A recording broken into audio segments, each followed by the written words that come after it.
Good morning, Bucknutters. Welcome to the Bucknuts Morning 5 here on Friday, January 16th, 2026. I am Dave Biddle. Very happy to be joined by Mr. Jonah Booker. Oh, it's finally been a great offseason week for Ohio State. There was some turbulence there, to say the least, Jay Book, but both in terms of getting guys in the portal. Every time I turn around, they've been getting a guy in the portal this week, and it's filling some good needs too, including getting a kicker. How about that? And retaining key players like Kenyatta Jackson Jr., Jermaine Mathews Jr., the entire offensive line coming back.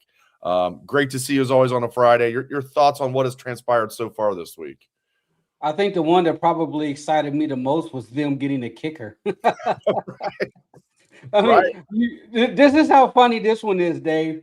Hayes Fawcett, who tweeted out the graphic for the kicker, it probably last time I looked, it was knocking on the door of 1 million views. Like that right there tells you how excited Ohio State fans are to finally get a kicker who has a long over 50 yards. I think this kid out of Baylor is 54-yard long. When I saw that, I was like, thank you. Thank you. Prayers have been answered. Seriously, though, and let's just go down. Late breaking news last night. In fact, Pat and I were recording the Bucknuts happy hour when the Jacoby Jackson news came down. He's the running back, of course, from Florida. I'm sure most of our listeners know that. I think that's a good get because you're not bringing him here to be RB1. He needs to be like a really good RB2, maybe RB3, depending on Isaiah West. But he's going to play, and he's a veteran. It's such a young running back room. Guys like Turbo Rogers and Favor Key, and if Legend Bay's in the running back room, and even the guys that are returning are young guys with Bo and Isaiah. Now you bring in a seasoned veteran in Jacoby Jackson. I love that. They got the corner Dominic Kelly from Georgia, Cam Calhoun, who will be on. I believe this will be his 7th school. Okay, it's just going to be his 4th. Started at Michigan, then went to Utah, Alabama, and now Ohio State. I think he's more of a depth piece. Yeah. This is on top of getting, as you said, Connor Hawkins, the kicker from Baylor. I think that was a good get. Earlier this Calhoun, that's a Winton Woods kid. Yeah, he is and I think that's and he's friends with Jermaine, so I think that's good. James Smith and Quay Rasaw, the Alabama guys who committed on Monday. It's just been a really good week, man. Yeah. I was reading Bill Rabinowitz's article that he had posted, and he did a sit down with Ryan Day the other day, and I think it was taking Ohio State a little bit of time and surprise at the start of the portal. Ryan Day said they needed to adjust to what was happening, and obviously you're seeing that they are adjusting. They have adjusted. Now, 15 guys, including the lone snapper, you're talking about transfer portal. You did lose quite a bit. The one thing that stands out to me, Dave, the biggest, is you're bringing in guys with a lot of experience, older guys. I thought that was really needed. Get a little bit older. This sport is a copycat sport. You're having a situation where you're seeing the Unk Bowl between Miami and Indiana. It's a battle of grown man strength out there between those two teams. And so when you see that type of blueprint, a lot of other programs are going to follow suit. And for Ohio State, when you lose the amount of players that they're losing as far as NFL and natural attrition, which are seniors, then you compound it with a lot of the guys that have entered the portal. You definitely needed to get a little bit older. And the one thing that I thought was fascinating from Ryan Day, he admitted, hey, some of these transfers that left, they stung, caught them off guard. However, quite a bit of them are also kids that they asked to hit the portal. So you probably have a mixed bag on how they view the outgoing class. But these are guys that they came in that are coming in. Like I said, they're older guys. I would like to see one more maybe defensive end to pair with Kenyatta Jackson. I think if they can find one more end, you would feel really good about where they're at. I do feel good about Zion Grady, but depth is good. Get another vet, like you're saying. They're having a veteran movement here. Still going to have some young guys like Zion Grady, Riley Pettijohn, a few others. Obviously, Devin Sanchez played a ton already. Yeah, I love that's a great point. And they're just getting a bunch of guys who are veterans and have been productive. I like the safety they got from Duke. He's coming off an injury, missed all of this last year, but he's now going to be like 2 years removed. I believe it was an ACL. Correct me if I'm wrong, something like that. He was really, really good at Duke in 2024 and then missed this all. I think he's going to step in. Is he going to be Caleb Downs? No, of course not. Of course not. He's not going to be Caleb Downs, but just good get after good get, nothing earth shattering. And now, like you said, they've got 15 guys in the portal. I mean, yeah, people see things like they've lost 29 scholarship players to the portal, and people tack on some walk-on, so it looks even worse. It looks like they've lost like 33 or something. 29 is the real number for scholarship guys. But you look at it, like you alluded to, I mean, most of the guys are guys that weren't going to play anyway. And then there's a handful of guys that we wish would have stayed, like Quincy and Mylan Graham and Aaron Scott and Bryce West and some of those guys. But overall, would you take the 29 that have transferred out? Or would you take the 15 if it was a trade of the 15 that are coming in? Give me the 15 that are coming in. Yeah. And I after we got the package deal with James Smith and Russo, I went over just to kind of take a peek at the Alabama boards to see what they were saying. And they're basically saying, what are we, Ohio State's farm system? When you look at the amount of Alabama transfers that have come over the last several years. And basically, the Alabama said those two players, they were good, not great. However, they are down on their defensive coordinator in their scheme. So the prevailing thought on that side with those two is that they're going to be much better in Matt Patricia's scheme. And they believe that with the proper coaching, Ohio State's going to be able to get the most out of them. And it was fascinating because they weren't necessarily upset that they left. They are so bitter at their coaching staff, the way that the Rose Bowl ended and kind of their entire season, that they're blaming a lot of lack of player development on their coaching, and believe with the proper structure, the proper system that they'll play in under Matt Patricia, that he's going to be able to squeeze every ounce of juice from those guys that they have left. This turnover is crazy, and we all have to get used to it. It's going to be like this every year going forward. I mean, think about it. They not only signed their largest recruiting class ever, 28. They'll have 28 true freshmen. Then they're bringing in 15 guys already in the portal. I bet they're not done. 43 new players on this roster. It's staggering, and it's the new normal, though. I will say this. Do you think if they knew that the way that things were going to change that fast, do you think they would have signed 28 freshmen? Nope. I don't. I think it took them off guard how many guys. They knew they were going to lose a lot, but I don't think when they said a lot, they were probably thinking more like 20, not 29. Yeah. So they knew they were going to lose a lot. It depends on what our definition is. I think they lost. I know. I've talked to sources about this.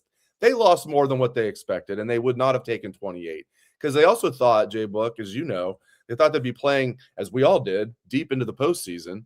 Certainly not out in one game, and they didn't want to have to be scrambling at this time in the portal if they're trying to get ready to win a national championship. And I hate. I mean, I almost hate to say this, but look at 2023 coming off that terrible season. Season ended. They were able to focus on the portal. Look what happened. Small sample size, but I'm using it anyway. 2024 win the national championship. Really bad portal class then in 2025 because you're focused on the season. This is my theory.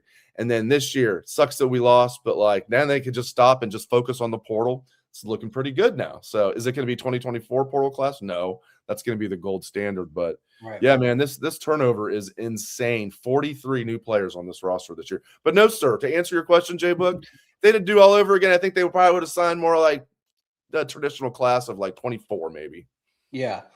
I was thinking to myself, Dave, if Indiana wins this national championship, could that be the catalyst to really blow up the market for high school recruiting?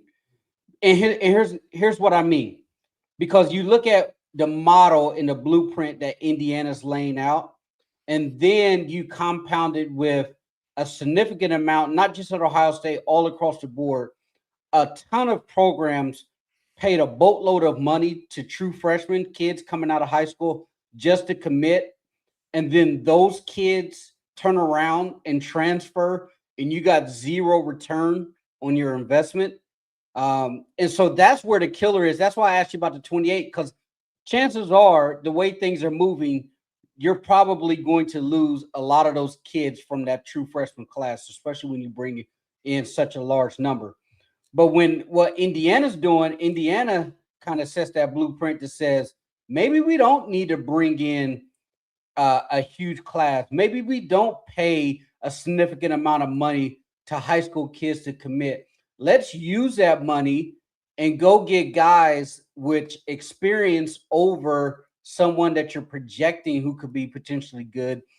Give me time, proof tested, someone who has played significant amount of snaps, have performed on the collegiate level, over paying $1 million to a high school kid that can just transfer to next year without even touching the field, because there is zero patience right now in the game for development. And it's sad because the Arvell Reeses of the world probably might not exist no longer. I mean, the guys who are really talented that aren't ready to, with a snap of a finger, to play right away, you need that year or two of development. These kids aren't staying pat. That's why I'm like, maybe you don't bring in these bigger classes. Maybe you take that money and go after the proven guys, because you've been burned so many times from these high school kids just up and leaving. You're 100% right, and I do think we're going to see a correction across the country of smaller recruiting classes. And yeah, like the elite recruits, the people think can come in and play right away, Chris Henry Jr., et cetera, those guys will not be affected. But yeah, you mentioned Arvell Reese. That's a perfect example. Very well said. Yeah, I mean, I know like Ohio State has a little buyer's remorse, but they also feel good about the roster they're going to bring into the season. I mean, they feel like people aren't talking about enough how many guys they have coming back on offense. Like, pretty much the entire offensive line. I know they're losing Tegra, but I think he was passed up anyway.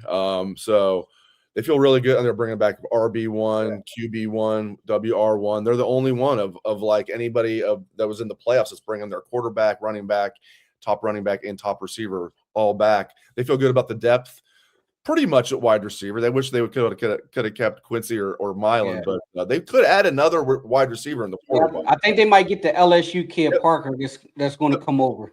Yep, I agree. I think they will. We might. One of my coworkers at Bucknuts might or might not have already written that story, put it in the admin, unpublished. It might already be written. Maybe. My gosh, we pre-wrote all of these. I came up with a list and I sent it out to our guys, and we divvied it up. It was this long list of, I'm like, this is never going to be this many guys. I came up with, it was possible transfers, because we knew this was going to be crazy. We didn't know it was going to be this crazy. So we split it up. We all did these pre-writes, and I was thinking, and I even got some flack from the guys, like, this is too many guys. Like, what am I signing up for here? And turns out the list wasn't long enough. There were guys that transferred I didn't even have on transfer watch, and I put a lot of guys on there. So yeah. All right, moving right along. So again, nothing like earth-shattering, but like just Jermaine Mathews coming back, Kenyatta coming back. I think individually none of this surprised me, but just as a whole, I wouldn't have been, if you told me one of these guys ended up going, Carson Hinsman, Austin Saravel, Luke Montgomery. I didn't think Luke was going anywhere, but he could have. Bringing all those guys back is huge. I think the offensive, I know a lot of people are down on the offensive line the way they played over the last 2 games, but it goes back to what we just talked about, age and experience.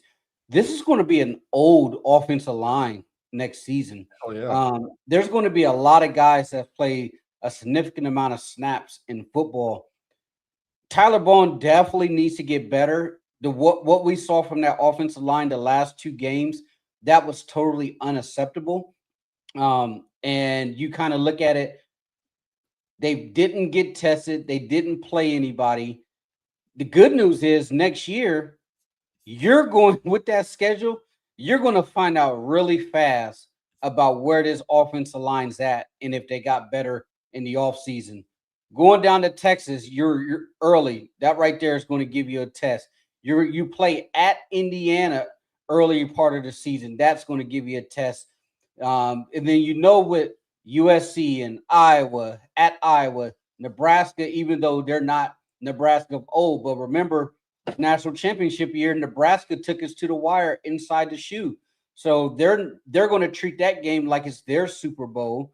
Obviously, Michigan's going to be tough under Whittingham. So you're gonna find out a whole lot. And I will say this: I will much rather go into next year with that schedule with a old offensive line. I'll take my chances and say, hey, at least we got a lot of guys who played a lot of football.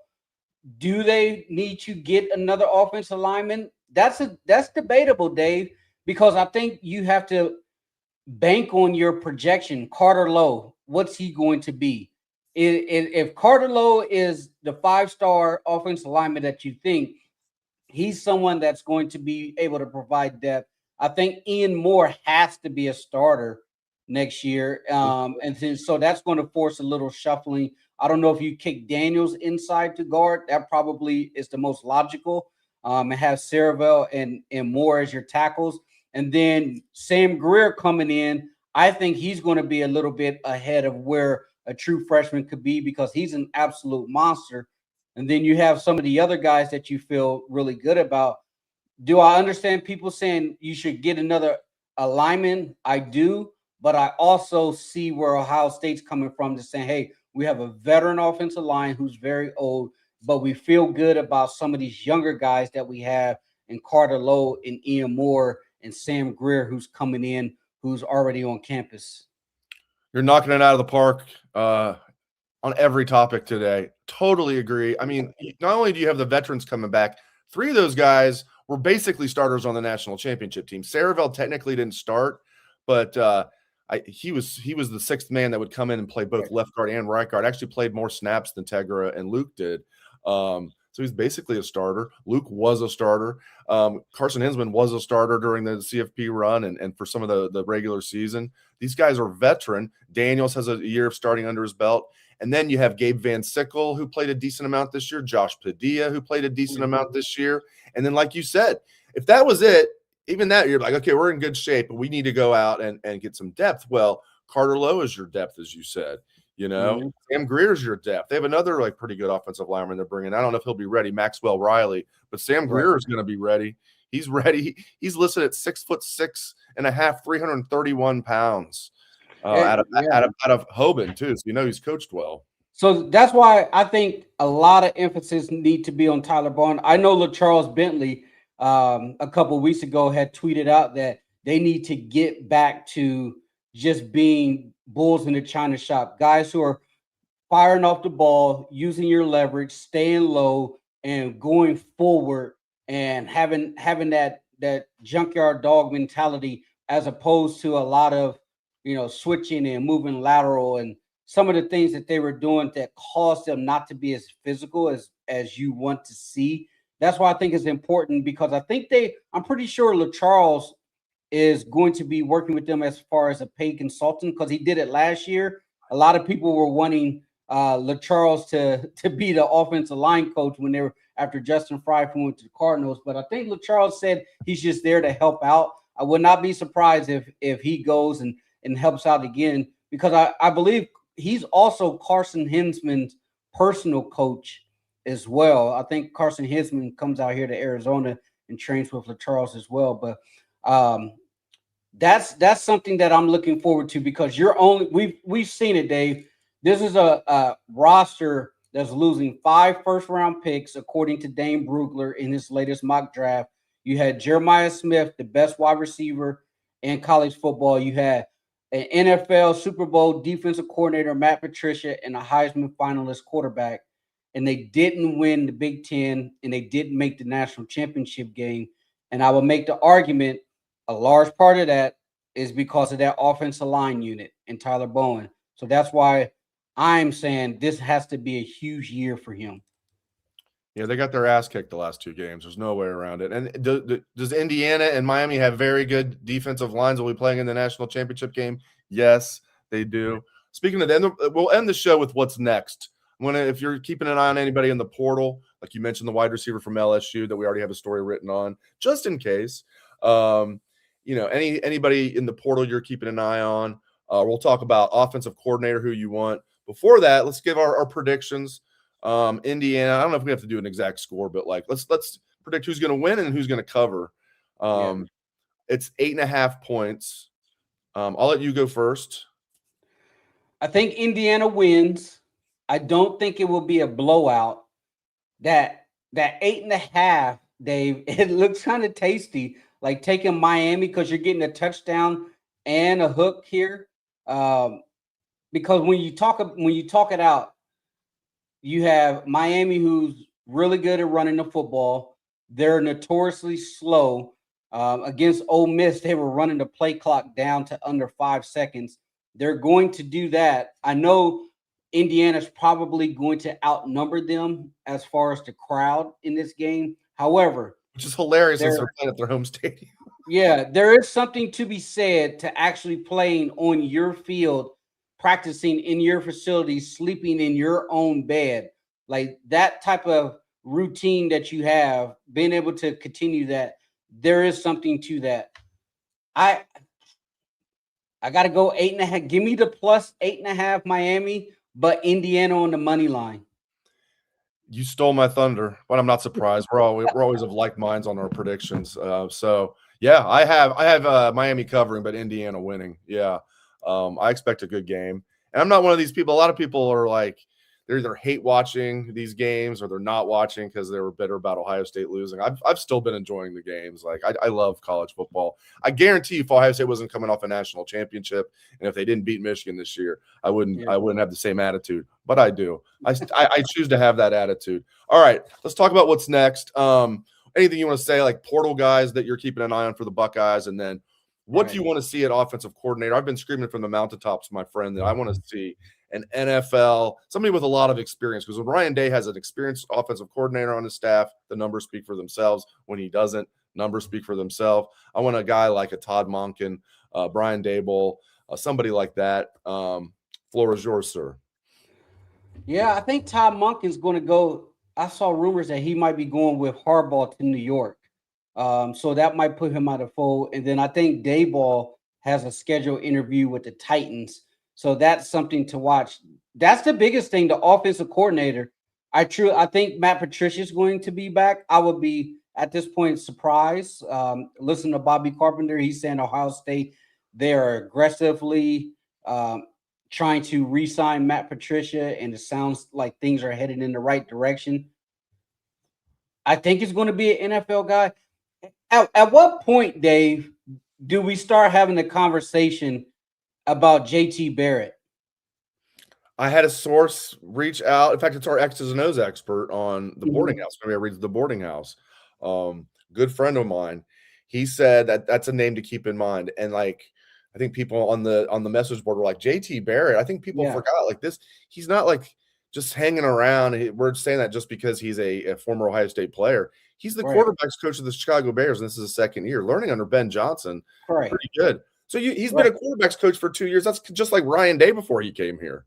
Yeah. I was thinking to myself, I go, when Ryan Day first came here, he was in a similar shoes as JT Barrett, quarterback coach in the NFL, hadn't called plays, but he came over from a scheme and a system that really was innovative at the time. Ben Johnson right now, you can make an argument he's the Scott McVay of this era of the NFL. The way that the Bears have transformed and the way that Caleb Williams is playing right now under JT Barrett's leadership, and this is the guy that Ben Johnson thought very highly of, who worked with him in Detroit as one of his assistants to say, hey, as my first head coaching job, I want you to be the quarterback coach of the Heisman Trophy winner, the franchise quarterback in Chicago. And JT has done an absolutely remarkable job. That's why I was thinking to myself, I go, if you were to hire JT Barrett right now, it would be no different from when Urban Meyer hired Ryan Day to come over.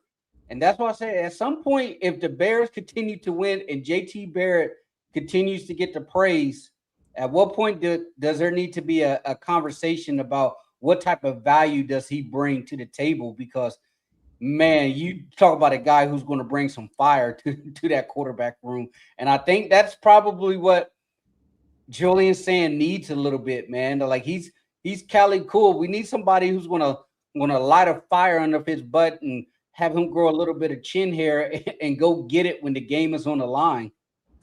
The timing is interesting, JB. I mean, think about it. Like, if you're Ryan Day and the guy you wanted wasn't coaching in the NFL playoffs right now, wouldn't you have already hired your offensive coordinator, don't you think?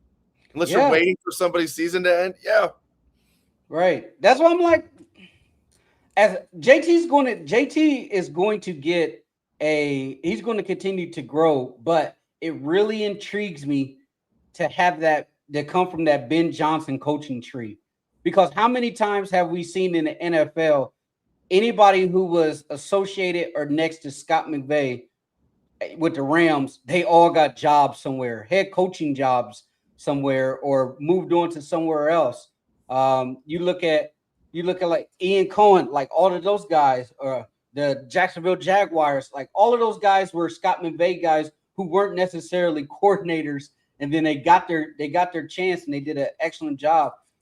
I don't know. We'll see, but that's the biggest one I'm watching is the offensive coordinator, because it's a little eye-opening that they haven't made a move just yet, and that tells me that it could be someone who's still coaching in the NFL playoffs right now. Even Zach Taylor got a head coaching job off that Sean McVay tree. Man, we're living in a world, J-Book, where 3 of the 4 AFC North head coaches got fired, and the one that's still standing is Zach Taylor. You have 2 Super Bowl coaches. Well, I guess Tomlin didn't get fired. 2 Super Bowl winning coaches, and then another one in Stefanski, who's 2-time coach of the year. Those guys all are out of jobs, although Harbaugh obviously, as we all knew, would land on his feet and then some. He's getting like $20 million a year from the Giants. But it's just surreal. Zach Taylor's the only one that kept his job. Anyway, all right, I'll let you go, sir. I was going to ask you about that. How are you feeling about your Bengals, man, and them not moving off the head coach there? I mean, I don't know. I just shake my head. It doesn't surprise me. I mean, I would have been shocked if they did. I would have moved on, but I think their GM, he doesn't have the title GM because Mike Brown's still weird. But basically, their GM, Duke Tobin, he's as big of a problem. They've missed on way, way, way too many draft picks. They had a draft a couple years ago. Just the 2024 draft, they had 2 third-round picks. Those guys are already busts. And that's just one of many examples. Jermaine Burton and McKinley Jackson. Like, they just piss away so many picks. Sorry for my language out there. But all right, last one before we get off here. If I think the Bengals, they have the 10th pick, right, in the upcoming draft. If Sonny, Caleb, or Arvell is there, which one would you take? I would take Caleb Downs because I'm convinced, and I think Arvell would have the most value because as you know, Dane has him going number 2 overall. Brugler has him going number 2 overall. Caleb to me is a surefire. I remember saying this about guys like Emeka Egbuka, Jackson Smith, and Jigba. Like, if they don't get hurt, they're just a surefire going to be at the very least a good NFL player for the next decade, and they will likely be better than good. That's how I feel about Caleb Downs. Plug and play. He'll be good right away as a rookie, and he'll just keep getting better and better and better. And he'd be a rock at safety for the next 10 years. Now, they won't do that. They'll take some combine warrior who can almost get to the quarterback, but then every quarterback somehow turns into Michael Vick as soon as they get close to him. Like, Shamar Stewart's the perfect example of a Bengals pick. A guy that had a total of 4.5 sacks in his career at Texas A&M. They're like, oh, but did you see the combine? I don't know. Did you watch any film? I'm sorry, I'm getting mad thinking about my Dave, you almost had more tackles than Shamar Stewart, did you? We were tied there for a long time. You were tied there, man, for the longest period of time, man. We got to strap you up, Dave. You might be able to at least get 1 or 2 tackles, man. Man, I tell you what, if that kid from Texas Tech, David Bailey, falls, I would take him. He's a productive defensive end. Anyway, all right, I'll let you go, sir. Thank you very much. He is Jonah Booker. Thanks, J Book. All right, talk to you next week. Yeah, man, have a good weekend. Enjoy the game on Monday. All right, J Book, over and out. That was a lot of good stuff there from J Book, per usual. But man, every topic, I was like, I threw out the topic, and he's like, bam, bam, bam, just nails it. I'm just like, yep, that's right. I was just along for the ride today, as I typically am on Fridays. All right, my friends, thank you very much for joining us, live audience. Appreciate you guys very much. Have a great weekend. I hope many of you have a 3-day weekend. Dana and I will still be doing the show on MLK Day. Hopefully a lot of you guys are off work and you can just chill out and enjoy it, and then enjoy the game Monday night. But anyway, thanks to J-Book. Thanks to all of you guys. We appreciate you guys very much. Hope everyone has a great rest of your day and a great weekend. Go Bucks.